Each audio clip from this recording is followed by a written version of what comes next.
Ասում ենք իհարկե ավելի արդյունավետ կլինի, եթե համախմբումը կայանա։ Բայց ես չեմ կարծում, որ եթե չի կայանում, ինչ որ մենք պետք է հուսահատվենք, համարենք խաղը արդեն տանուլ տրված եւ այլն, ոչ։ Չէ, նկատի եմ հավանականությունը կնվազի ավելի հաջողության հասնելու, այսինքն հեռացնելու նրա։ Բնական է, եթե մենք չհամարենք, որ միավորմամբ ավելի արդյունավետ կերպով կլուծեինք Նիկոլ Փաշինյանի հեռացման խնդիրը, մենք չենք մտնի, չէ՞ դրա մեջ։ Մինչև Փաշինյանի հեռացման խնդրի գալը, լուծմանը գալը, շարունակվում են պրոցեսները գեոպոլիտիկ, Հայաստանի Հանրապետությունը ասում են, որ բանակցում են խաղաղության շուրջ, ինչու Ադրբեջանը մինչ այս պահը դեռևս հստակ դիրքորոշում չի հայտնել այսպես կոչված պայմանագրի, խաղաղության պայմանագրի, նախաստորագրված համաձայնագրի վերաբերյալ ստորագրելու է թե ոչ, ըստ ձեզ ի վերջո այդ ստորագրության ականատես կլինենք, թե ամեն դեպքում այս ձգձգումը ունի իր պատճառները եւ Ադրբեջանի երկարաժամկետ պլանների մեջ է մտնում։ Ադրբեջանի դիրքորոշումը շատ հստակ է։ Չնայած մեր բոլոր զիջումների, չնայած այն հանգամանքի, որ մենք ընդունել ենք ամեն ինչ, ինչ որ իրանք մեզ թելադրել են, իսկ մեր կողմից ոչ մի բան չի ընդունվել, Ադրբեջանը իր ստորագրությունը վերջնական այդ խաղաղության պայմանագրի տակ չի դնում։ Դա ունի շատ պարզ բացատրություն, որովհետև մեծ հաշվով Ադրբեջանը դեռ փայփայում է Սյունիքի անեքսիայի հույսը։ Նրանք ծրագրում են դա, նրանց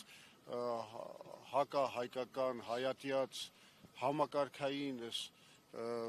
պրոպագանդան խոսում է դրա մասին։ Իսկ ամերիկյան ներկայությունը ինչի մասին է։ Դուք նկատում եք թրիփը։ Այո։ Երաշխավոր չեն, թե ուղղակի վկա են, միջնորդ են, ինչ են։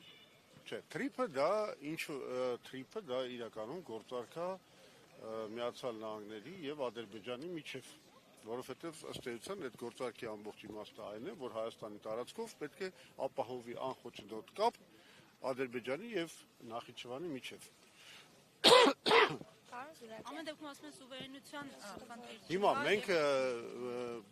դա վերլուծել ենք, էլի ներկայացրել ենք արդեն հանրությանը, որ մենք տեսնում ենք, որ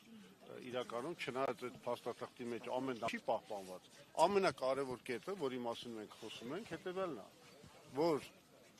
Հայաստանի կառավարությունը բացառիկ լիազորություն է տալիս թրիփ զարգացման ընկերությանը 100 տարվա ընթացքում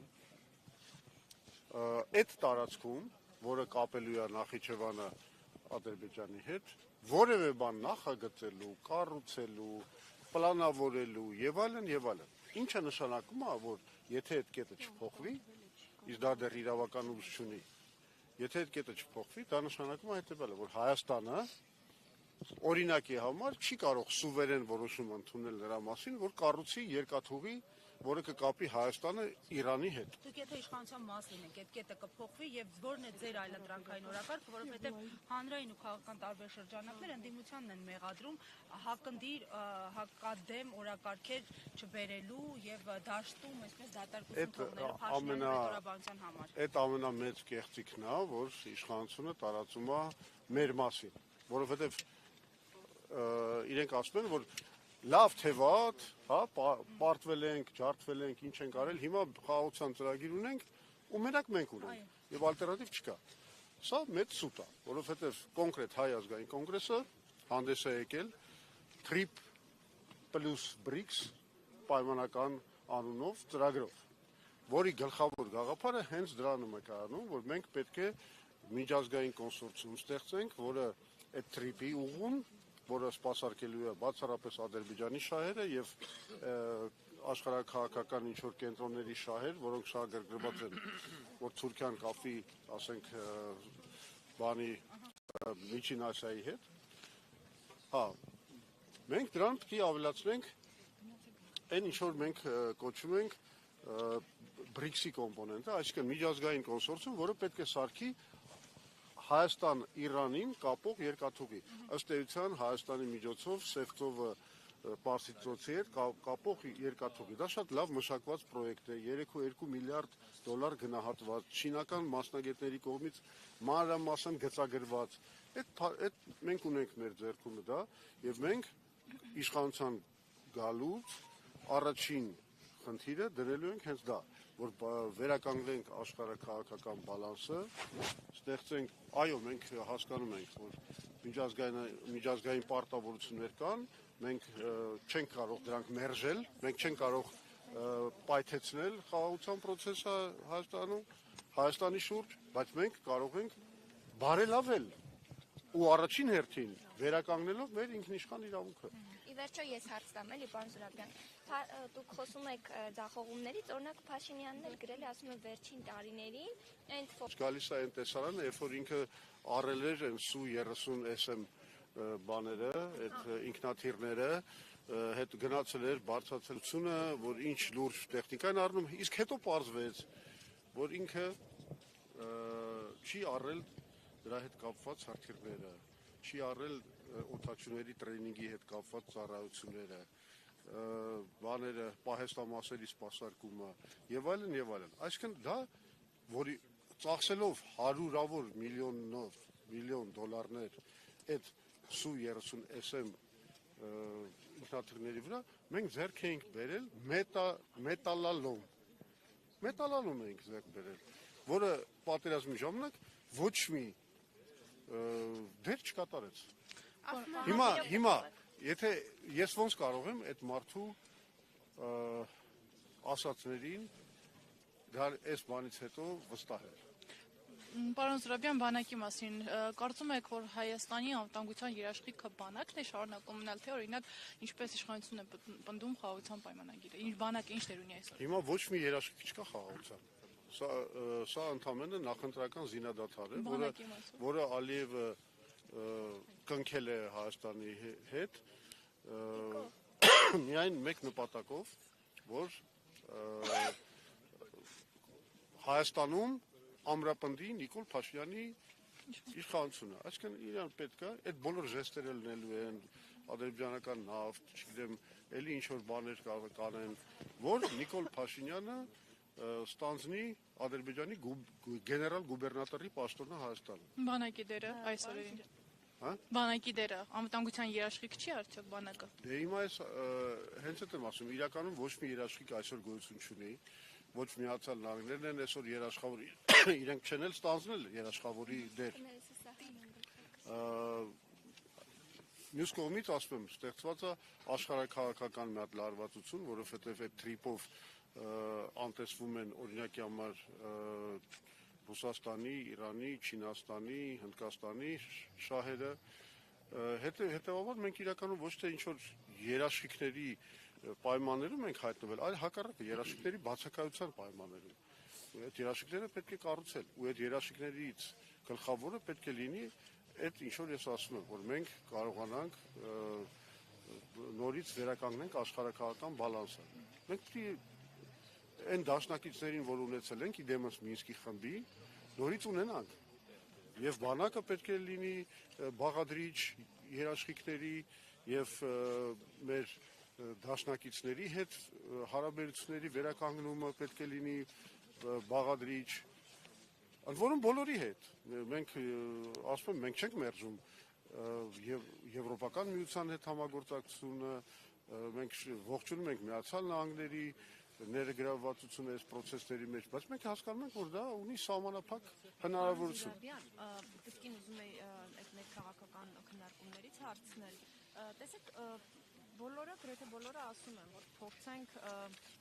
համախմբում ձևավորել ավելի արդյունավետ նպատակային հասնելու համար Փաշինյանի հեռացմանը, բայց ըստ էության մինչև հիմա որևէ համագործակցության ձևաչափ դեռ չկա պաշտոնապես ձևավորված։ Հիմա դուք ձեր քննարկումներից ելնելով ինչ կարող եք ասել, եթե ընդդիմադիր դաշտում գլխավոր խնդիրը ձևակերպված է Նիկոլ Փաշինյանի հեռացումը, այդ ինչի շուրջ չի ստացվում քաղաքական ուժերին գալ համաձայնության, ծրագրային խնդիրներ են, գաղափարական հարցեր են, ներանձնային խնդիրներն են, այսպես որ փորձեք ընդհանուր գծերով տալ այդ պատկերը, ինչն է գլխավոր խոչընդոտը։ Դուք գիտեք, շատ վատ բան եք ինձ առաջարկում, որ ես հիմա սկսեմ մեղադրանքներ, մեղքեր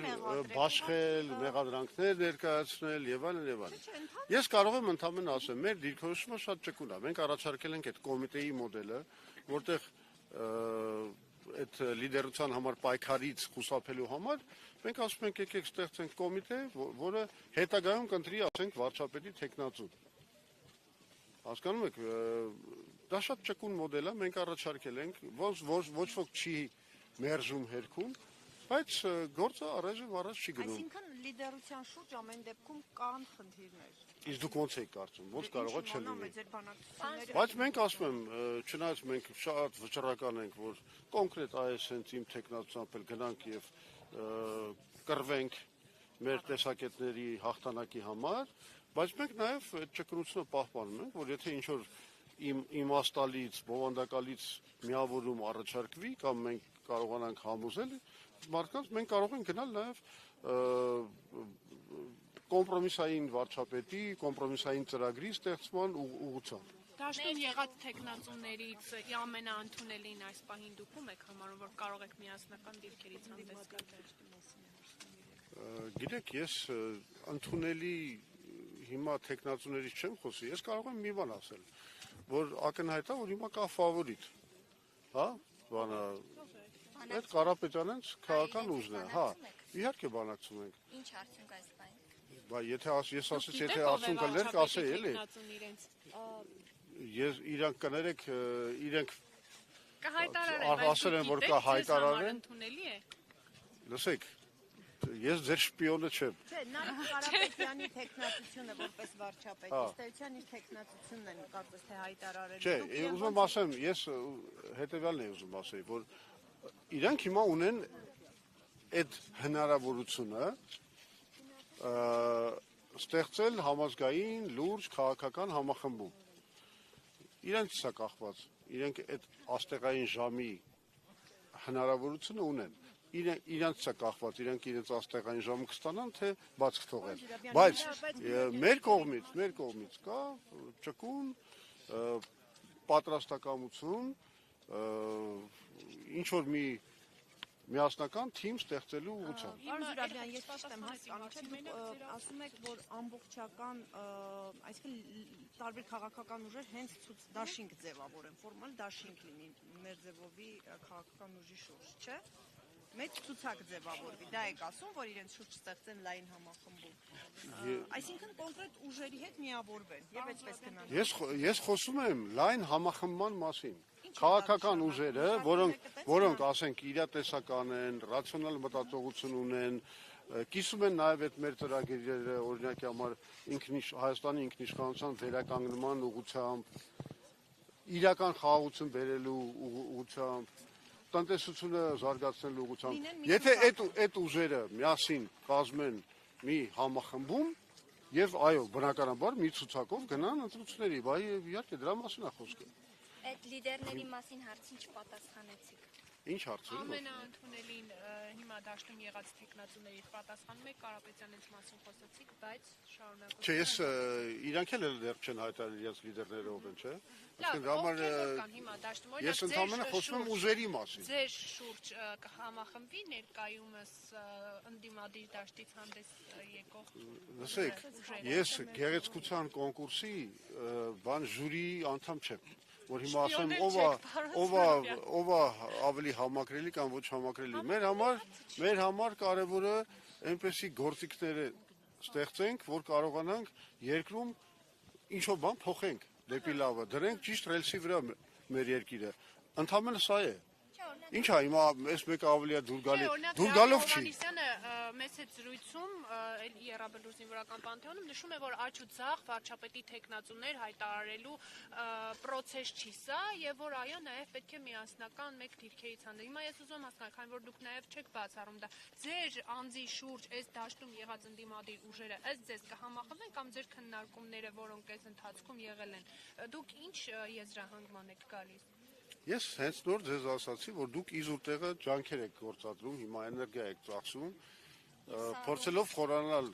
հարցերի մեջ, որոնց մասին ես չեմ խոսելու։ Լավ, պարոն Իզուր տեղը մի բան արեք։ Դրանք հարցեր են, որոնց այո պատասխան։ Կմրսեք, առողջությանը վնաս կտակ պետք չի։ Օրինակ իրենք նաև Էդմոն Մարուքյանի հետ կարծես թե չէին բացառում համագործակցությունը, դուք կհամախմբեք ընդհանուր օրինակ Կարապետյանները, Մարուքյանը։ Հիմա մենք պետք է նստենք, որոշենք, թե Էդմոն Մարուքյանի հետ համախմբում ենք, թե չենք համախմբում։ Կարծում եք դա այսօրվա քաղաքականության, Հայաստանի քաղաքականության ամենակարևոր հարցն է։ Ես չեմ կարծում։ Շնորհակալություն։